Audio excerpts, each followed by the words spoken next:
বিচাৰিছা তাকে মই দিছিলোঁ সেই বুলি এতিয়া তুমি ফটকৈ টকা এডাল বিচাৰিলে মই দিব নোৱাৰো নহয় কিমান আৰু দি থাকিম কোৱা দিছা আনন্দ বহুত দিছা বাপেক নোহোৱা ল'ৰা ছোৱালী দুটাক তোমাৰ সহায় নোপোৱা হলে ডাঙৰ দীঘল কৰিবই নোৱাৰিলোহেঁতেন আজি মই তোমাক নিবিচাৰি কাক বিচাৰিম কোৱা তোমাৰ ল'ৰা মেডিকেলত চিট পাইছে সেইটো মই বেয়া পোৱা নাই কি ব্যৱস্থা কৰি তাক ডাক্তৰ বনোৱা সেয়া মাক হিচাপে তোমাৰ কথা আজি ইটো কালি সিটো তাক পঢ়োৱাৰ দোহাই দি মোক বিচাৰি থাকিলে নহ'ব নহয় সি ডাক্তৰ হৈ ওলাই আহক মই সুধেই মোলে সকলোখিনি ঘূৰাই দিম এৰা পমিলা বহুততে বহুত সহায় কৰিলো মই দান দক্ষিণা বহুত কৰিলো পুণ্যৰ ফল কিন্তু একো নাপালো গতিকে হাতৰ মুঠিটো টান কৰিব শিকিছো মই টান শুনানন্দ তোমাক আৰু আমনি নকৰো মাথো এইবাৰলৈ এবাৰ সহায় কৰা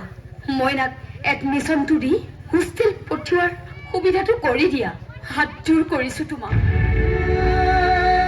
নহলে ল'ৰাটোৰ মন একেবাৰে ভাগি পৰিব ই একেটা কথাকে কৈ আছাহে মই নোৱাৰো বুলি কৈছো নহয় নোৱাৰো যোৱা যিমানৰ মানুহ সিমানখিনি আশা কৰি থকাই ভাল বলে নোৱাৰা ভাৰ এখন লৈ কিয় দৌৰি ফুৰিছা তুমি যোৱা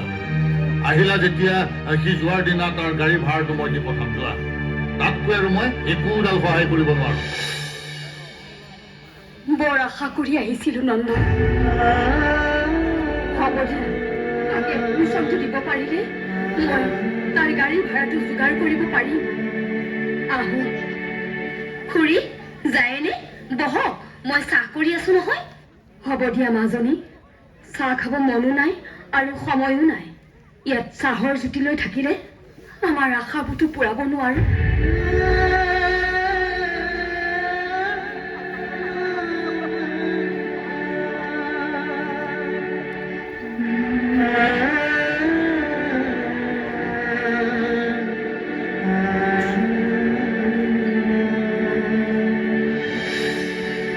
দেউতা খুৰী এনেকৈ গুচি গ'ল যে কিয় আহিছিলে ভিক্ষা বিচাৰি আহিছিল ভিক্ষা ভিক্ষাৰীৰ জাত কিয় তেনেকৈ কৈছা দেউতা কেনেকৈ ক'ব লাগে হা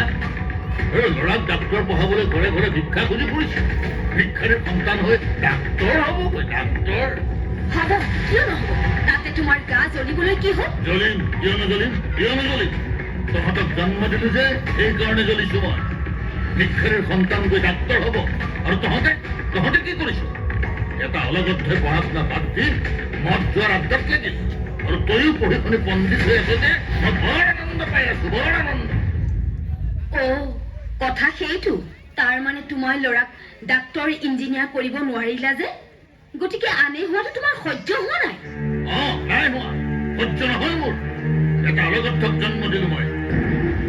কোন অলগধ্য দেউতা কোন হ'ব আৰু শুনানো হা তোৰ কথা নকয় আৰু বেলেগৰ কথা ক'ম নেকি মই কি কৰিলো দেউতা নাই কৰা একো কৰা